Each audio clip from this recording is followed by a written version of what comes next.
Hi everyone, welcome to episode 7 of my Cold War introduction. This is an episode looking at the causes of the Cold War, and it's the first really of those looking at things in a bit more depth. So in this episode we're covering very quickly the Atlantic Charter, the Percentage Agreement, and Yalta and Potsdam, with a quick mention of the atom bomb and the Tehran conference as well. All these things happen either during the Second World War or in the closing days of it, up to, of course, the atom bombs, which really bring the Second World War to a finish. And the question here is whether the Cold War was already starting in those meetings and events that happened during the war, or whether they just signal some of the issues that are to come. So you want to ask two questions as you look at these events. Firstly, is there hostility, either open or kind of hidden in these events? And then secondly, what issues and themes are being are where the tension lays? So if you look at the Atlantic Charter, which is the first of these, and that is drawn up in the summer of 1941. Remember, at that time, America was still not in the war. And so the context here really is that Churchill goes to Roosevelt, meets him on a boat in the Atlantic, and is kind of trying to schmooze him. They're trying to dream about the sort of world they would like. And out pops this document, this charter, which is very dreamy in a Western, liberal, capitalist, democratic kind of way. And so in here you can see ideological things which the Americans and the British are very comfortable with, very comfortable saying, oh, look, my dream world would be one where everyone is like America. Everyone trades freely. Everyone has free elections. Isn't America great? Now, there's a sense in which that is perfectly natural to say that we think we're great, America, woohoo, let's spread that around the world. But of course, there's an element in there which is this is ideologically offensive to people like the Soviet Union who have a very different framework of looking at the world. And of course, probably other groups around the world as well, but we're interested in the Soviet Union. So you can see in here the commitment to free trade, and you can see in here the commitment to democratic free elections as being a sign of perhaps of the inevitability of the Cold War, certainly of an area where tensions are going to come back and be a problem later on. The Percentage Agreement I sort of see as being the other side of the coin in this. This is a meeting in October 1944, so towards the end of the Second World War, between Churchill and Stalin, and it's kind of over dinner, and they basically knock up this document. Churchill calls it a naughty document. I think just because it's so casual in the way that it deals with the future people, but essentially it's a very pragmatic document which says in Eastern Europe, let's split these countries between us. Now, these are countries which both sides have an interest in, and you can see if you look at the percentages which sides have more of interest in which countries. If you're using this to show that Stalin has a plan to take over territory, of course it shows that. However, it can also show that Stalin has a limited plan to take over territory. Nowhere does he demand 100%. And in Greece, for instance, he's only getting a very small percentage. And as things turn out in Greece, he doesn't commit help for the communists there who fight in a civil war to try and establish communism in Greece. And they lose, and Greece is never a communist state. So the Percentage Agreement kind of shows, it does reflect what eventually happens, sort of. In fact, in Eastern Europe, the communists get more influence, but they don't stretch any further than those places. So I think it both shows ambition, but also limits to ambition. That's quite helpful, because I think if you then go further on and look at the American perspective that they feel like Stalin will expand as far as he can, and will push and push and push and will take over the world if we let him, this perhaps suggests that Stalin isn't looking for that. Equally, you could argue, look here, Churchill's just talking about these places, and Stalin pushes as far as he can in that meeting at that time. So both the Atlantic Charter and the Pacific Agreement, I think, sort of outline the spheres of combat, and they're going to be about territory. They're going to be about values, and democracy is the biggest of those values, and they're going to be about ideology in terms of money. The Atlantic Charter talks about free trade, or the ability to trade freely between them, and that's a very capitalist notion. All these things are then reflected in the wartime meetings of the three allies. I skipped over Tehran a bit. The thing that Tehran, of course, shows is that the Soviets are suspicious about the Western allies right from the start. And of course, that dates all the way back to suspicions they've had in the 30s, probably all the way back as far as the Russian Civil War. The spying at Tehran by Stalin, particularly on the Americans, but also on the British, is a sign that they're not actually a functioning alliance in a friendly kind of sense.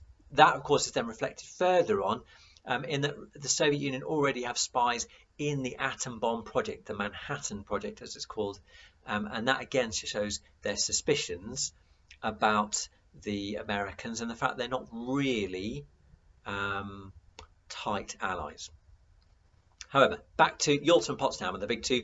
Yalta in February 1945, and then Potsdam in July, August. Now go and look at what's talked about here, but just to pick out a few things, that money comes back up as an issue in the shape of reparations. The Soviet Union want big reparations, and they want Germany essentially kept poor, they would strip it really of everything, whereas the Allies want to see a capitalist Germany restored, and so they're a bit cagey about this, but they do agree to set up a reparations committee, and they agree that Stalin and the Soviet Union will get access to reparations. Not as much as they want, but they will get access to reparations. There are problems to do with ideology and values.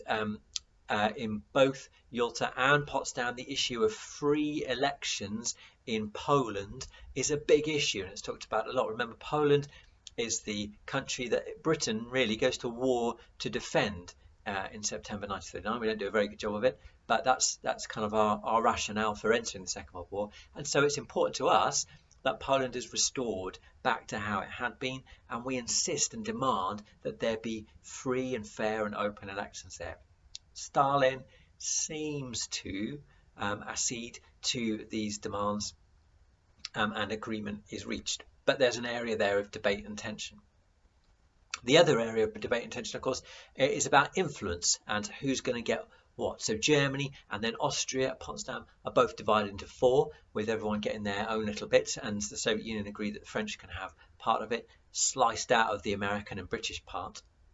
But also in Potsdam in the summer, there's this agreement reached that says whichever power liberated the country, whichever power takes the surrender of a country in the war, that country, that power, will establish the military government after the war, which will then flow eventually into civilian leadership. So after the war in Germany, for instance, the Nazi government, of course, is stripped out, and the four powers run it together because they all took the surrender, and the idea eventually being that they will give power back to the Germans. Now, the key here at Potsdam is that they discuss Italy as their precedent. In Italy, the Italians surrendered to America and Britain, and America and Britain say, well, we will then run the Allied Control Council here in Italy. We'll do that, no Soviet influence at all, and we'll hand power on to the Italians when that's done. And that's done deliberately to stop communist influence in Italy, or limit communist influence in Italy. The quid pro quo of that is that in Eastern Europe, Stalin gets a much freer hand, so kind of superseding the percentage agreement in Bulgaria and Romania, countries that had been allies of the Nazis. Maybe I mean Hungary and Romania actually, but countries that have been Nazi allies in Eastern Europe, and the Soviet Union will get full control of those. So again, you can see that this idea of influence and power, I guess, and spheres of influence starting to take shape even before the war has begun.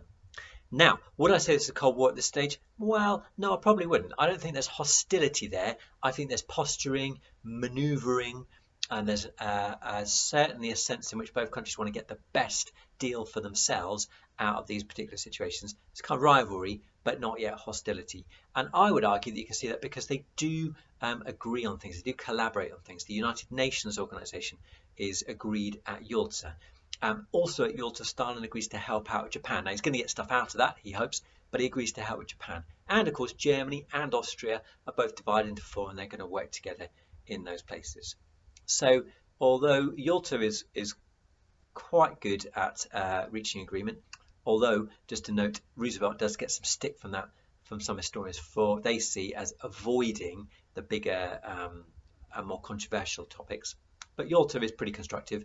Potsdam is a bit more bad-tempered, but even so, they are still talking to each other, sometimes shouting at each other, but they're reaching some agreements. Lastly, and really briefly, the dropping of the atom bombs on Hiroshima and Nagasaki in Japan in August. You might want to consider why this is done. Now, clearly, this is done to end the war against Japan, to end the war quickly against Japan, as a massive demonstration of power to them, a country that had certainly suggested they were going to fight to the very last man, and had were very reluctant to surrender at all at any point. However, some historians have also debated whether this was not also a chance to end the war with a massive demonstration of power to the Soviets, a bit of showing off and intimidation, and perhaps, I think more to the point, also to make sure that Japan surrenders to America rather than allowing the Soviets to engage and help America in an invasion of Japan, which would have meant that the Japanese surrendered to both the Soviets and the Americans, therefore splitting Japan at the end of the war.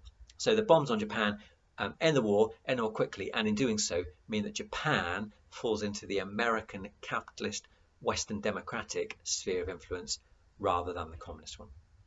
So just to recap very quickly, the issues I think that are arising are about democracy, they're about money and trade and capitalism, and they're about influence over particular countries. And these three things get more pronounced and more embedded in the 2 or 3 years after 1945.